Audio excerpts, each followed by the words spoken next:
there's like a fine balance between, you know, the female civilians. They have to have a good balance between bitch and, and I said assertiveness. Yes. Hey there, my name's Ashley Church. And I'm Erin West. We were once newly promoted crime scene and latent print supervisors on mutual struggle buses as we both simultaneously tried to navigate through the challenges within our forensic units. Now we run a business where we create tools and resources that we wish we had had to make these transitions easier. We like to talk about the experiences we've had in the forensic field, the good, the bad, and the ugly, in the hopes to create awareness around these issues and move the needle forward to create positive change in the forensic community. So if you're a forensic professional, regardless of your years of experience, who's not afraid to dive into real, raw, and sometimes uncomfortable topics, you're in the right place. This is the Forensics Unfiltered podcast. Last week, we were digging in the bottom of a lake. That's right. For several days. And they also had a bunch of students out there. And I was like, this is either going to make or break it, because these students are going to be like, this is awesome. I love this shit. Or going to be like, this sucks. I'm changing my major. Or they can go the lab route. I mean, if you do the field work, you can still go in the lab, but yeah. In the hot summer heat. Yes. Nothing like digging at the bottom of the lake with all those creatures and those the mud. For sure.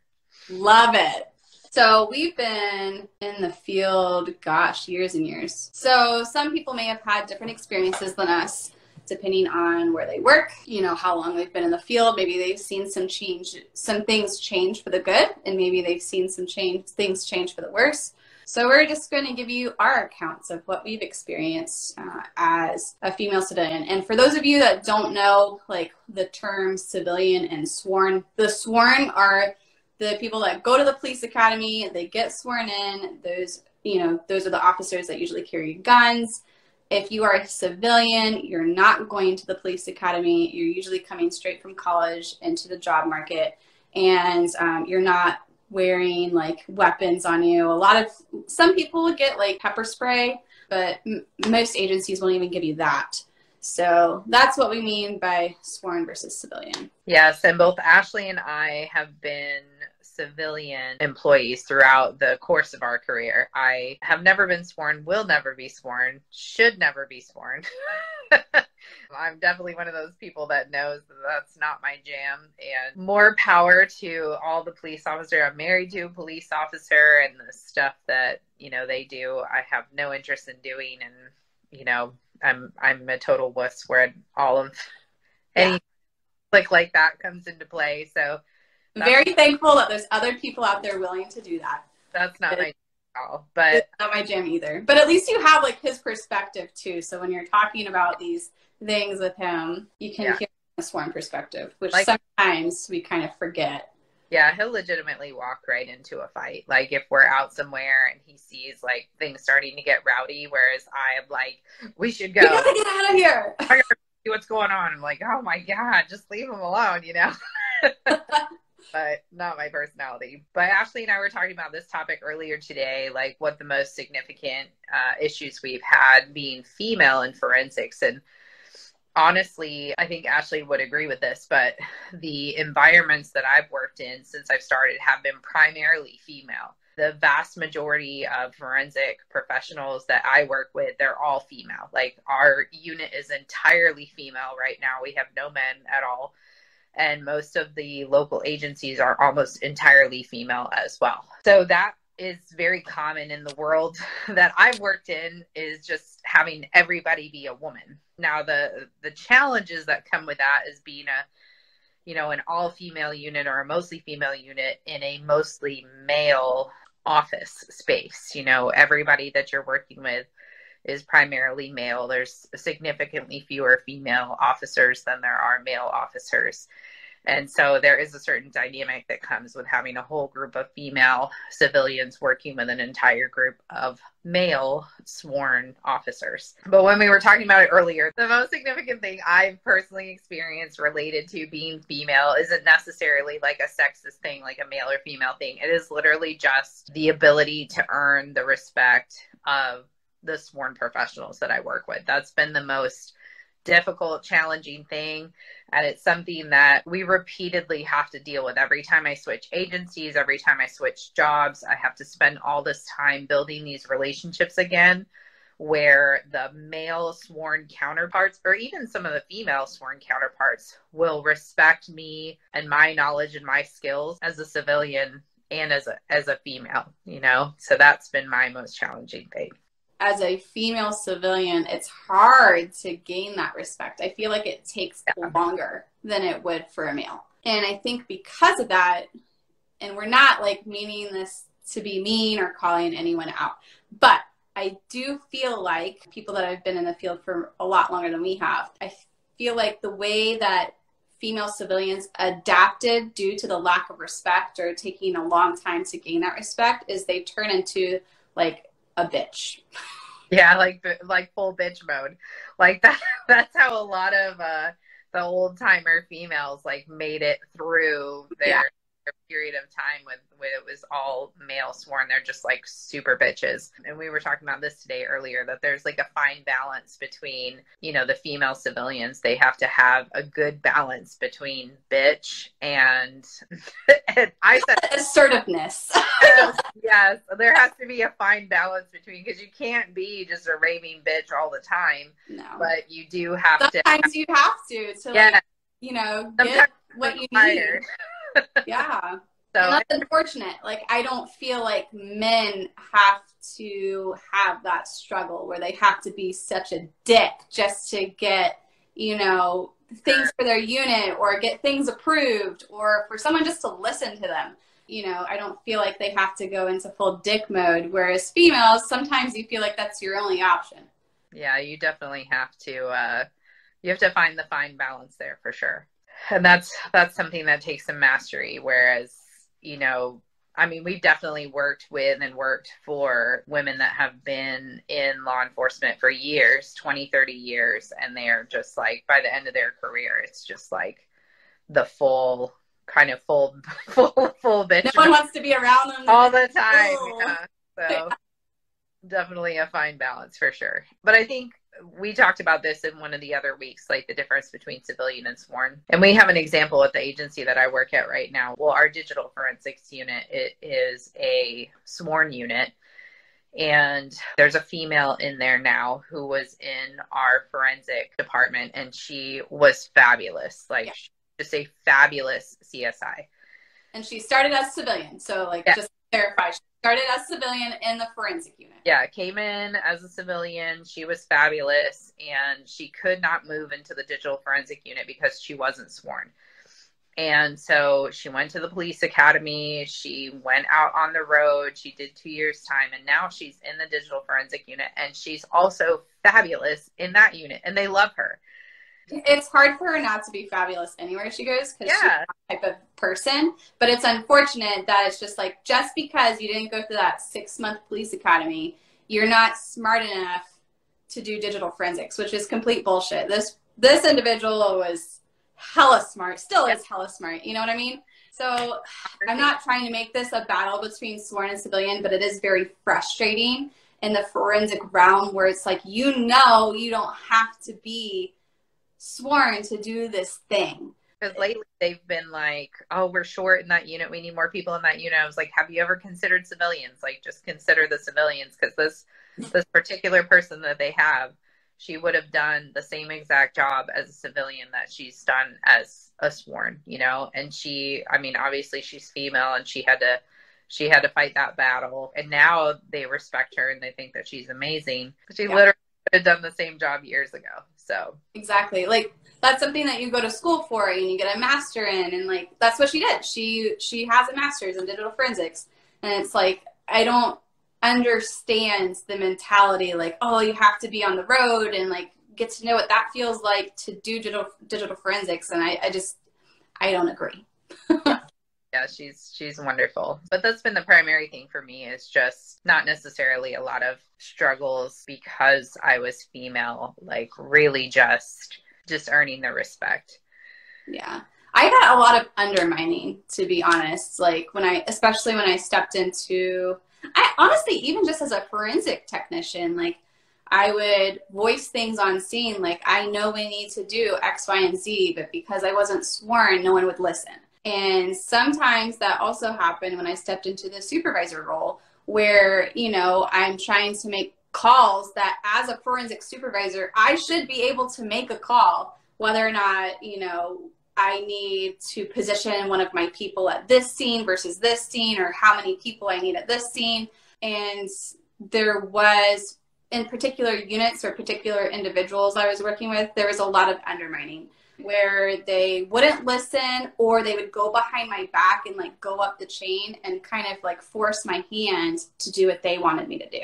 Yeah, there's definitely some of that. And I mean, for me, I do feel like a lot of that is civilian and sworn, not necessarily because we're female. You know, I really feel like, I truly feel like my career, I haven't had a lot of issues with my career that are related to me being, like, I do think that the respect thing is something that comes part of it, but everything I've earned, I've never felt like I was, you know, held back, or that I didn't get something equivalent to the people that were doing my same job, or anything like that, because I was a woman. You know, I feel like our field is becoming predominantly female. So, I mean, there are definitely still units out there that have a lot of men in them, but I've never worked in one. I mean, every unit I've ever worked in has been almost entirely female or fully female. So I do think because of that, like, you and I haven't dealt with some of the other struggles that I think other female civilians do. Like, yeah. I have heard from like female civilians that work, like they have like a mixed unit. So they were a female civilian and their counterparts were male sworn CSIs. That's probably very different. Very difficult dynamic. And the women things that men just kind of like count off, like, oh, she must be on the time of the month, or like, you know, stuff like that, where they get discounted a lot more, I think, than you and I did, because we worked with a vast majority of females. So we were all going through like things, and we weren't as judgmental because, you know, everyone understood. Yeah. Versus what I've heard from other people, like they do have more struggles in that kind of climate than maybe you and I did, because we worked in predominantly female units. Yeah, that's probably very true. I mean, really, like we talked about a couple weeks ago about like being pregnant in a CSI. I mean, like for me, it wouldn't impact me at all to have somebody say that they were having a bad period, or having pregnant, or breastfeeding, or like any of that stuff would just be like, okay, whatever, you know, which yeah. I'm sure if you have a mixed unit, stuff like that might be more. They complain a lot more about it, I think, like, especially like, obviously you can go back and watch the being pregnant as a CSI, but I think if you were in a predominantly male unit and you were like trying to pump, they would see that as a nuisance a lot more than like if you worked with a bunch of females, because everyone kind of understands a little bit better. Yeah, agreed. So one of the other things that someone brought up is just like they felt like they weren't being listened to, which kind of goes along the lines of undermining, but it's a little bit different, where they would voice an opinion or say like, hey, can we try this new thing? And it would get shot down. But if a male counterpart said that, then it's like, oh yeah, that's such a great idea. And they're kind of looking at them like, I just voiced this and you said it was not a good idea. So that's super frustrating. And like, really, that comes down to your leadership, you know, that comes down to like sucky leadership. Unfortunately, your leadership makes all the difference. You know, like right now, my leadership, I'm the only female. All of the people at my equivalent level are male and sworn. And my supervisor, he's also sworn. And I do feel like he always listens to, you know, whatever I bring up. And and really, like, it comes down to your leadership, you know, and you exactly. I was just about to say, like, it all comes down to your leadership. Like, if you have someone that's actually open-minded and willing to work with you, no matter if you're male or female, versus, I know we've also talked about kind of the old school mentality, and there is some people that still work in this field that have the old school mentality that, like, this isn't a job for women. Yeah, that's totally still out there. That's totally still a thing. So especially some of the, you know, old timer law enforcement, they are very strongly opinionated about having women in law enforcement anywhere. Some of them are. So that's definitely still a thing that's out there for sure. Yeah. And if those people are in your leadership, yes, it's going to be an uphill battle for you until they're gone. You're going to have to wait for them to retire, literally. Yeah. Because I don't feel like the people that are coming in really, I don't get that vibe as much. They're much more open. I think a lot of women honestly are going to the police academy more. I could be wrong, but it seems that way. So they're probably encountering them in their police academies more, and you know, they can see that a woman can do this too, and they kind of give them that little bit of respect better. Oh my gosh. Would not let a female do test fires.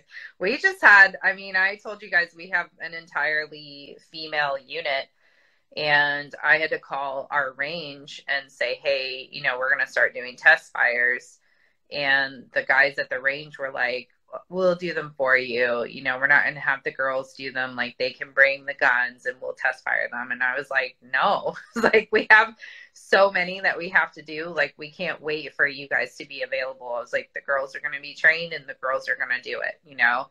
I mean, there's been, like we talked about earlier there's been plenty of times, and I have no doubt that there's people at the agency that I work with now that think I'm a total bitch, you know?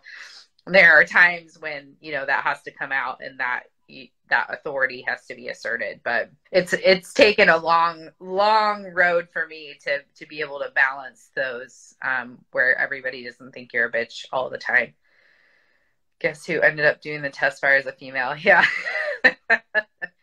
The women can do it too. It's totally fine. We're totally capable. So I just don't understand that at all. It's an old school thing. Well, I think you battled it too when you started and they wanted to clear all your guns. They didn't want the women to clear the guns we're all women. Yeah. I was like, get out of here. Like, let me clear my own damn gun. Yeah. Like, we're actually trained to do this, and some of the young officers who have no clue. Yeah, they've never even seen these kinds of guns. Yeah, that was definitely a struggle that I've witnessed. I mean, it wasn't an issue for very long because I was like, you're not touching my gun, so get out of here. I know a lot of people that have voiced the same struggle where I don't know if they're trying to be like, you know, chivalry isn't dead type of thing, but I don't need you to clear my gun for me. Thanks. Yeah. You're probably going to do it wrong anyway. Thanks. Get their DNA all over it. Oh my gosh. Yeah. Or, I mean, just not clearing it properly at all. Yeah. I also think, like, because I don't want to make it a battle between sexes, but I also think there are struggles when you work with all females. Oh, yeah. All females have their own challenges for sure. I think men, I mean, they say that like women are gossips, but I actually think that men are pretty gossipy themselves, but men get over shit. Like, yes, let things go and move on. I think when you have a whole group of women, you can have a lot of, actually, I think like having a man or two in your unit actually breaks up some of that drama. Yes. Yeah, me too. Like, I could definitely feel a difference when it's like basically all female, and then you have like a couple guys trickle in, and you're like, oh, thank God. Like, you know? Yeah, it does break it up a little bit. So yeah, I have heard of guys that have, like you said, their fair share of drama. And but like you said, I think they kind of get over stuff, or people don't hold it against them as bad. Like, I feel like female to female, like, we're much more judgy of each other than we are of a man. I'm just, that's just from personal experience, but I feel like a guy counterpart can do something that's kind of shitty, and a female counterpart can do kind of the same thing, and you'd probably let it slide for the guy, but not for the female. I was reading this comment that came in. I have 3 while working as a CSA. I got a lot of grief with my first agency, but a lot of respect at my second. Most of the grief I got was from fellow female CSIs. Yeah. I mean, there's certainly a lot of drama, and like, it's not to say that groups of men don't have drama. They definitely do. But I feel like a lot of the drama that pops up with all female teams is like really, really petty stuff. Like, Gosh, yeah. Like people, well, I think people pick on little things, and you didn't invite me to lunch today. Yes. Well, the key is there's something like deep down underneath all of that stuff. Like, of course, pick on something really petty. So I feel like when you're in an all-female unit, you get a lot of, complaints about little tiny things, like whatever, little bits of drama here and there. But there's some underlying core issue that they're not expressing to you that's really a problem. But that's pretty common, I feel like, in female units. So y'all didn't know you're going to get a therapy lesson today, did you? Yeah, right. That is called projection. Yeah. And projecting, like, it has nothing to do with this little thing that they're picking apart. It's like something else that they're insecure about or have an issue with, and they're just like we have pushing those feelings out onto this one thing.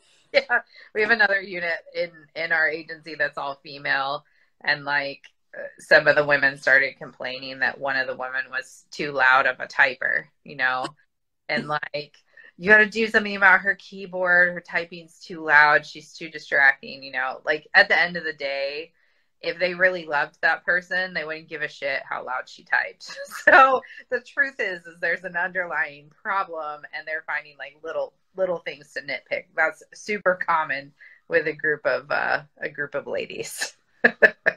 If you happen to be a supervisor and people are coming to you with a little bullshit like that, then you know there's something deeper that's going on. So. But you get to be the honorary shit finder, or not shit finder, but like you have to sift through the shit. Yep. To find figure out what the actual issue is, because it's not the fact that she's typing on her keyboard. No. Keyboard too loud. Nope, it's not that at all. So I think someone brought up a really good point. So they feel like their main issue is between like sworn versus civilian, especially the detectives, and constantly have to validate your opinions. And I would agree. I feel like I was always having to be like, this is what I want to do, and this is why, instead of them just trusting me that I know what I'm doing. Went to over 1,000 hours of training, have 6 years of education. Like, please just trust that I know what I'm doing. So I do feel like, yes, that is a struggle. I think also, and we've talked about this too, where like you have to build a rapport before someone can just trust you. Like, sometimes that's just not automatic. They have to see how you work over time and then trust you. But the caveat to that is when you work at an agency where the detective positions are a revolving door. So you're constantly having to build rapport with a new person every few months. Yeah. And I do feel like, I mean, you guys probably have this at your agencies too. The CSIs start to get a reputation, and the detectives know, even if they're new, they know who they can lean on and who, they can feel confident with and who they can get results with. And they know who they feel a little uncomfortable with, And so, just like we talk about detectives, like, ooh, yeah, this one, or this one's really good. They talk about CSIs like that too. Yeah, 100%. So your detectives 100% know that if so-and-so CSI gets my case, they're going to kick ass with it. And if so-and-so CSI gets my case, it's going to suck. They know that. They would actually like come into our unit and go directly to the person and be like, here's my evidence. Can you process it for me? Because they didn't trust a lot of the other CSIs, which is sad. It's sad. So hopefully you're not one of those. I trust that you're not. That's on us to build that rapport, like Ashley said, and that's on us to build their confidence with our skill set. So like she said, I think sometimes people come in and they demand that respect right out of the gate, and that respect has to be earned. Like, they have to know that they can trust you, and you have the abilities to add to their case, you know. Yeah. But I agree with what she said. I personally think in my career, I've experienced more civilian versus sworn issues than I ever have. Like a sexist issue. Yeah, like male versus female, for sure. It is typically civilian versus sworn. Yeah, that can be so hard, just like constantly having to validate yourself. I remember being a homicide once, and this detective that had not been a detective that long, at least not in that unit, we were working a homicide scene. They were complaining because we were taking too long to go to where the suspect was in the interview room because we were processing the scene. So I finally get to the interview room. I'm going to like collect his clothing and get his DNA standards and everything like that. And I walked in the room and it smells like bleach. And I flat out asked the guy that this guy had been in there for hours with the detectives, hours. They had never once asked, like, what's this bleach smell? So I just asked him, I was like, did you wash the blood off of your hands? He's like, yeah. I was like, where did you wash your blood off your hands? Oh, the upstairs sink. Oh, what did you use to wash it with? Oh, this cleaner, which is also under the sink. I was like, okay, great. And they were like wrapping up the search warrant for the house. And I was like, go back to the house. Let's tampering with evidence. Let's LCV the sink. And they're like, we have enough evidence. I was like, what? I lost my shit. And I don't know, I think it's more because I was civilian and not sworn, where I just didn't have that authority to be like, we're going back. And yeah. I didn't think it was like a male versus female thing, but damn, I was pissed. I was so pissed. And no, we didn't go back and finish up that scene. I was so mad. I mean, we haven't, all the places I've worked, we have been a supplementary unit to the sworn detectives that are assigned it. So I've never worked for, I worked for the FBI lab, but there's agencies that are literally independent forensic agencies. And I like that idea. Yeah, essentially contract them out. So you call them out and they come out and you have no authority over what they do whatsoever. So if you work at an agency like that, you can make all the calls and be like, you know what? I don't work for you. So you called me out and I'm going to do what I'm going to do. Now, most of us don't work for those agencies. Most of us work for an agency that's tied into law enforcement. And the lead detective is the primary person on the case, is their investigation. And we are supplementary services. We supplement their investigation. So at the end of the day, we can argue some things. And if you've earned that respect with them, they'll listen to you, and be like, why are we doing these things? Like, is this necessary? Maybe we should do these things, whatever. But at the end of the day, if the detective tells us that he wants that thing done, we got to do it. We're going to have to do it. That's his case. And we're just an add-on service that he has called in to add to his investigation, just like the analysts, just like evidence techs or anybody else that he's calling in, or he or she is calling in to assist. So, this is like a different taboo topic, but when you think about the state lab and the detective calling the DNA lab and being like, I need you to do this way, they'll just laugh at him and be like, yeah, okay, no, we're going to do it the way our procedures are and blah, blah, blah, blah, blah. You really can call them directly. No. Yeah. So, versus how sheriff's office or police department is tiered. You don't really have that type of say, unfortunately. That's pretty much wraps it up in a nutshell. Most of the struggles that you can have as a female civilian, like you said, just kind of boils down to the lack of respect. And I think some females don't know how else to gain respect other than to be the hard ass. Yeah. And I think, as some of you guys already mentioned, you can find an agency that will love you just the way you are. I hate that they're like, oh, you need to be loyal to this agency. No, you don't. It's okay for people to move on or find a better fit. So if that agency is not for you, go find someone that will love you the way you are. Someone will love you the way you are. You just can't be scared to go. On the flip side of that, I'm sure Ashley covered this last week, but the grass is not always greener either. So I think every agency has their damn issues. They can seem like the greatest thing on the outside, and then you get in there and you're like, oh. Yeah, there's not a single agency on the planet that doesn't have their struggles. I've worked at a whole bunch of different agencies at this point, and every place has its great things and its things that suck. And that's just that's just the way that it is. So if you're searching to find that like perfect place, like it doesn't matter. You'll go somewhere new and after a year, they'll annoy you too.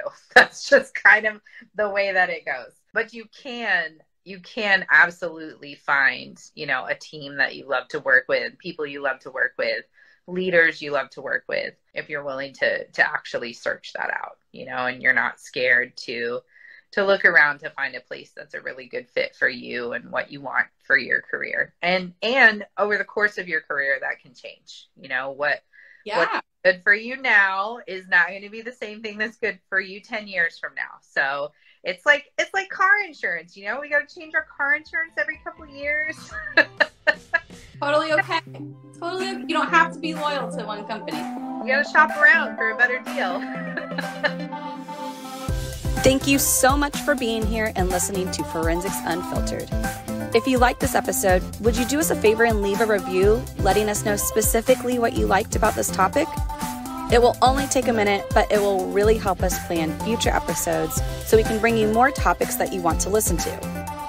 We'll be sure to provide any links from today's episode in our show notes on our website. Head to www.gapscience.com. Until next time, stay safe out there.